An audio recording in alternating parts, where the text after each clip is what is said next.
Hello, welcome back to All I Think About. This is your host, The Srash. Today I'll be talking about something that I think I don't think, like, it should be taught, like, it should be in a book and you underline it and you answer in a test. What are the top three blah of blah? Why is this not happening? I have shown up uh, and I will be telling you some things about how to apologize genuinely. Let me just say that this is for the ladies out there, all the women. Y'all have been socialized to say sorry for things that are not even your fault. So, I'd like to offer this activity to you where you sort of notice what you say sorry for throughout the day and notice if it was actually needed. Like when you sneeze, you don't have to say sorry. You can just say excuse me, or you can just sneeze. For example, for you, check it out. Let me know. La la la la la la la la. I think the number one point that we need to talk about is accountability, which is another YouTube video that I made. So you can go to that. Accountability is not. I'm not good at it clearly, but I'm trying. Accountability is all about recognizing what you've done wrong, recognizing how it has affected the other person, and how you plan to work on the harm that was caused. These are three things that you can keep in mind. You can integrate these 3 points into what you're going to say in the apology itself. Point number two, listen carefully and converse. Make it a back and forth conversation. It doesn't have to be you say, I'm sorry for blah, and the person says, it's okay for blah. It it can be, I'm sorry, this happened. And then the person says, it's okay, but I'm hurt. And then you say, is there something I can do about it?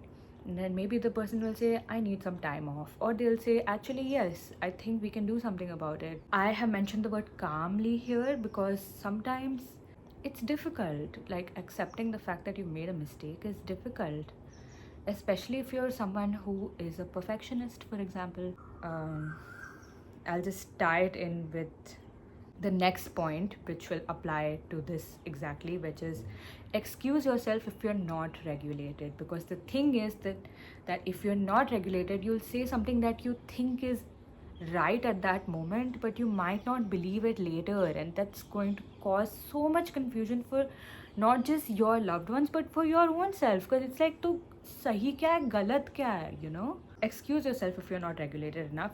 Learn how to notice the signs of not being regulated, like a raced heartbeat, sudden unexplainable sweating. But the thing is, like, global warming so bad, you can be like, हाँ गर्मी हो रही है.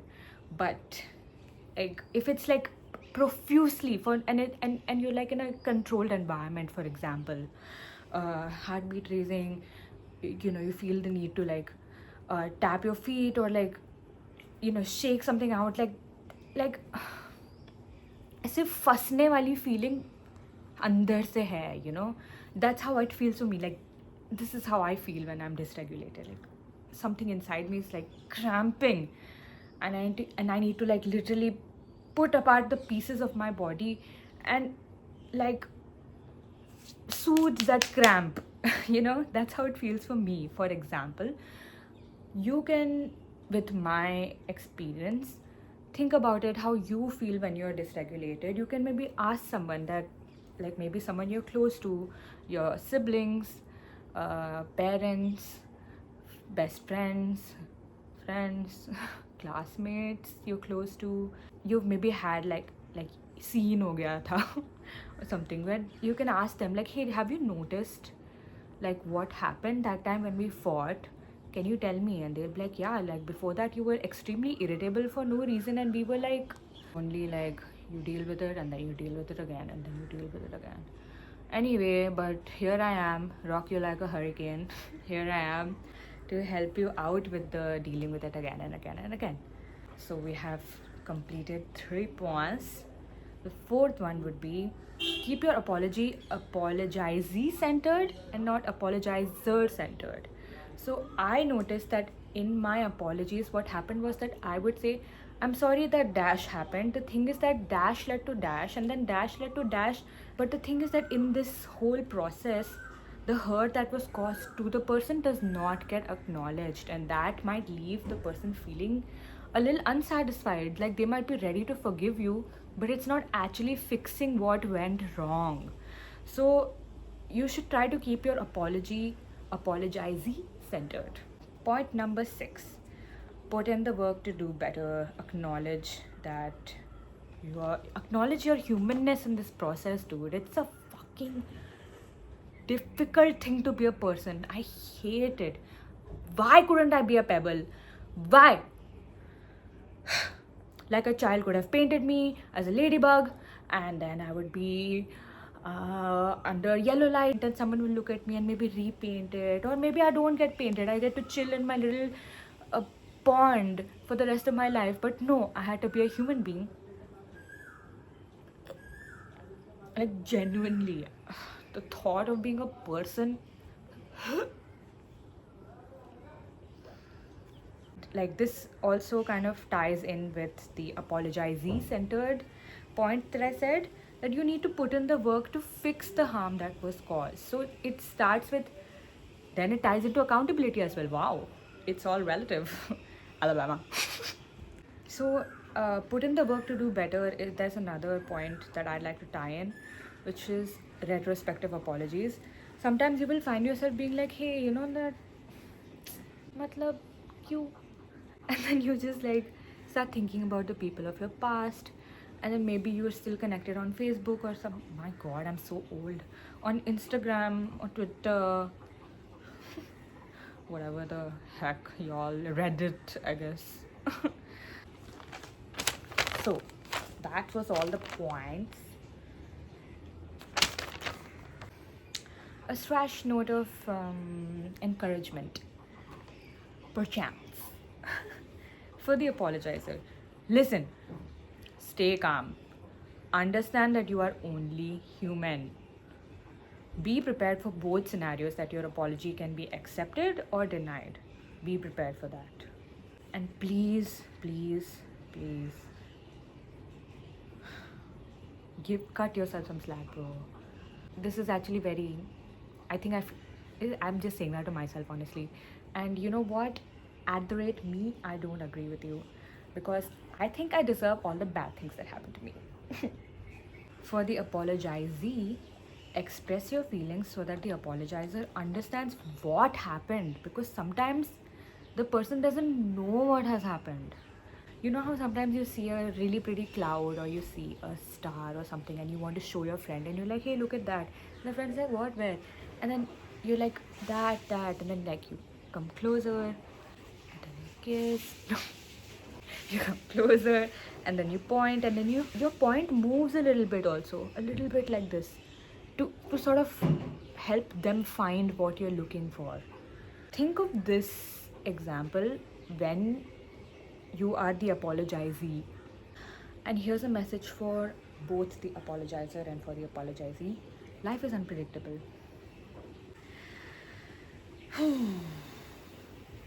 Oh, my hair is long enough for this now.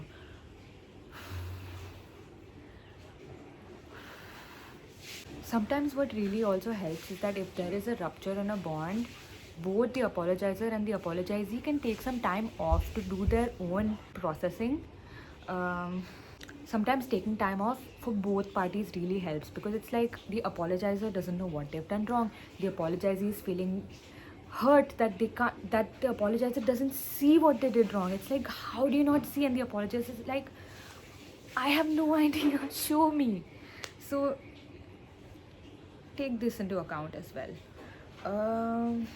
There are some songs that I would like to recommend to you. There's one song called We Always Hurt the Ones We Love. And I feel like that's very interesting, because I was like, I used to always think of it as a BPD thing, but I guess it is a people thing, because there's a song about it. Very famous one also. So that, there's also one more song I will put them up here. I just want to talk about uh, the point of view of the apologizer for a moment. The thing is that sometimes you make a mistake and then you make it again and you realize that it's a pattern.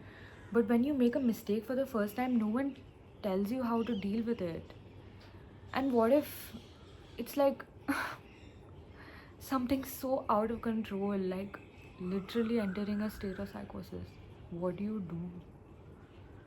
How do you... As you can see, I am currently struggling with that. But that's why I wanted to say that for the apologizer, it's like life is really unpredictable. Sometimes you will make a grave mistake just because you're a human being, and there's nothing you can really do about that. But there is something you can do about that, which is apologize genuinely. Does anybody want this cheat sheet? If I become famous, will this get sold for like a lot of money? I really hope so. Thank you everybody for watching. If you have something to say about apologies, please go ahead. If there's something that you'd like to correct me on, let me just reiterate that this is my personal experience. Everybody's experience is so unique. I'm talking so much, bro. Shut the fuck up. I would like to say that as a human being, you should cut yourself some slack and like give yourself the space to grow. But that doesn't apply to me because I should not make mistakes ever and I should just be perfect at everything. But that doesn't apply for you.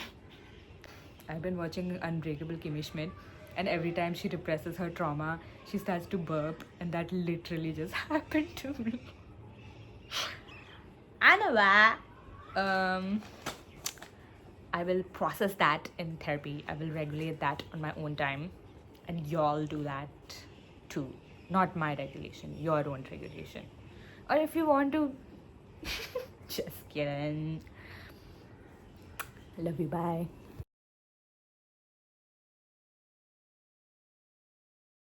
Hey, I just want to say that I'm really sorry for what happened the other day. It was not right for me to leave you in that party like that. And it was really so unwarranted, everything that I said to you. If I may give you a little bit of context, my mom called me and I got annoyed, but that doesn't excuse the fact that I caused pain. And I just want to say that I'm really, really sorry. And I really appreciate our friendship, and I don't like the fact that I caused you harm, and I'm willing to do the work to fix this rupture. So if you can let me know what I can do, that would be great. And scene.